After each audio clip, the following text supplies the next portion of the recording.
Assalamualaikum warahmatullahi wabarakatuh. Sebelumnya perkenalkan, saya Elvanda Soliha Uzaki dengan NPM 2040704027 dari Lokal B1 Program Studi S1 Kebidanan Fakultas Ilmu Kesehatan Universitas Borneo Tarakan. Sebelum masuk ke dalam praktek, kita harus tahu terlebih dahulu apa itu informed consent dan informed choice.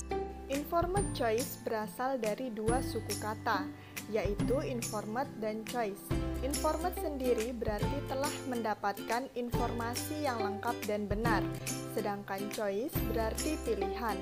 Dengan demikian, pilihan yang diinformasikan berarti setelah pilihan yang didasarkan atas pengetahuan yang cukup untuk mendapatkan informasi yang memadai, lengkap, jelas, dan benar.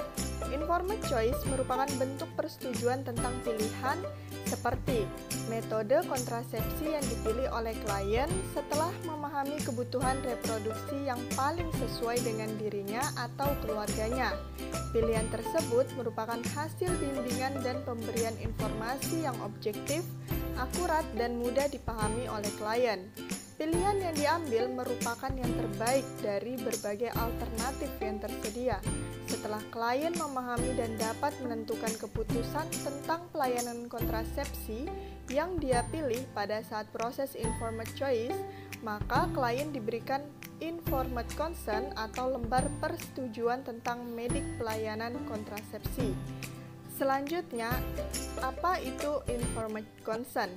Informed consent sendiri adalah suatu dialog antara tenaga kesehatan seperti bidan dengan pasien atau walinya yang didasarkan dengan suatu akal pikiran yang sehat, yaitu menyatakan suatu formulir atau kertas yang merupakan jaminan atau bukti bahwa persetujuan dari pihak pasien atau walinya terjadi. Informed consent merupakan persetujuan sepenuhnya yang diberikan oleh klien atau pasien atau walinya kepada tenaga kesehatan seperti bidan untuk melakukan tindakan sesuai dengan kebutuhan. Adapun contoh pemberian informed choice dan informed consent dari bidan kepada klien terkait metode kontrasepsi yang dipilih oleh klien sebagai berikut. Assalamualaikum. Oh, Bu Tantri, silakan duduk, Bu. Baik, Bu Tantri, jadi ada yang bisa saya bantu? Jadi begini Bu Bidan, saya kan sudah melakukan kunjungan kesekian kalinya setelah saya memakai KB suntik dengan Bu Bidan. Jadi selama 3 bulan saya memakai KB suntik ini, berat badan saya naik hingga 60 kg. Padahal berat badan normal saya itu 49 kg. Jadi saya ingin pindah menggunakan pil KB, apakah bisa Bu Bidan? Oh, tentu saja bisa, Bu. Jadi Ibu ini berencana untuk ganti pil, tetapi Ibu ingin tahu kelebihan dan kekurangan dari pil KB tersebut itu terlebih dahulu, benar begitu, Bu? Iya, benar Bu.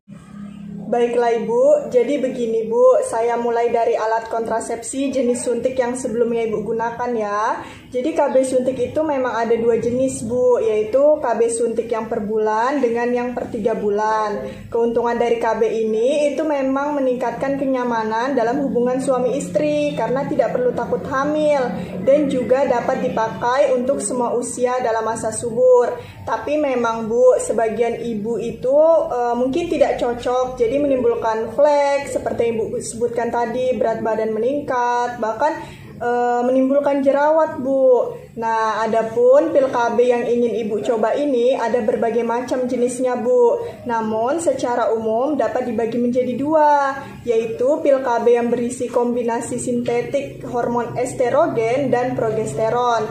Keduanya adalah pil KB yang hanya berisi sintetik hormon progesteron saja, itu mini pil ya Bu. Jadi pil KB ini kombinasinya ada 2, terdiri dari 28 pil ataupun hanya 21 pil saja. Masing-masing jenis pil ini memiliki kelebihan dan kekurangannya masing-masing Bu. Jadi kelebihan pil KB kombinasi itu Bu, menstruasi Ibu akan mungkin lebih teratur.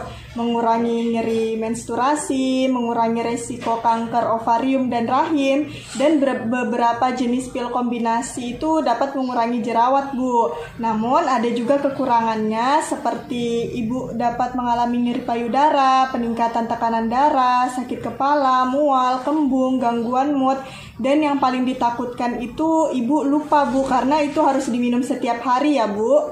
Sementara itu mini pil kurang lebih ya, Bu, kelebihannya itu aman dikonsumsi wanita yang sedang menyusui dan memiliki penyakit tertentu yang tidak boleh dikonsumsi pada pil KB kombinasi.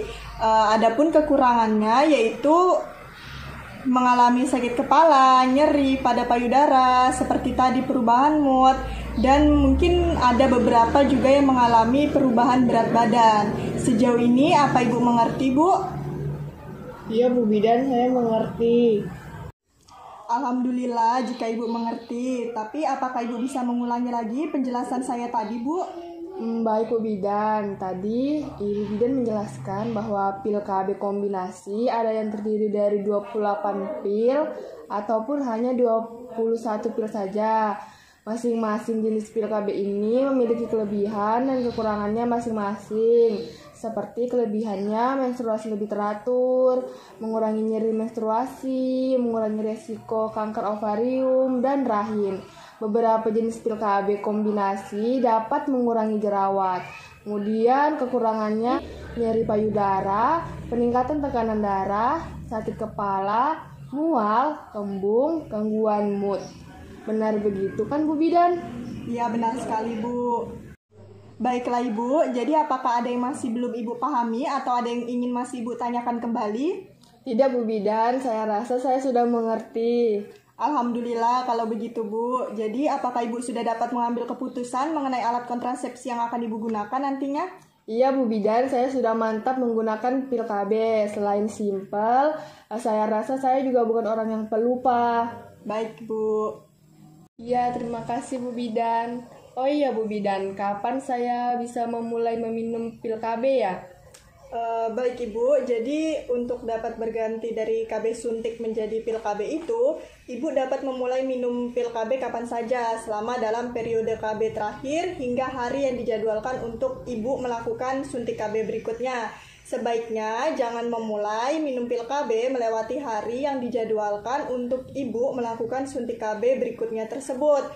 Bila telah melewati hari tersebut, baru Ibu memulai minum pil KB. Sebaiknya Ibu menggunakan kontrasepsi lainnya seperti kondom untuk mencegah terjadinya kehamilan jika memang hendak berhubungan. Oh, seperti itu ya Bu Bidan. Terima kasih ya Bu Bidan. Sama-sama Bu. Jadi Ibu sudah menyetujui ya Bu bahwa Ibu akan berhenti KB suntik mulai dari sekarang, untuk selanjutnya Ibu mengganti dengan pil KB. Iya benar Bu Bidan. Baiklah Bu. Terima kasih ya Bu Bidan. Sama-sama Bu. Baiklah, saya pamit dulu Bu Bidan. Baik Bu.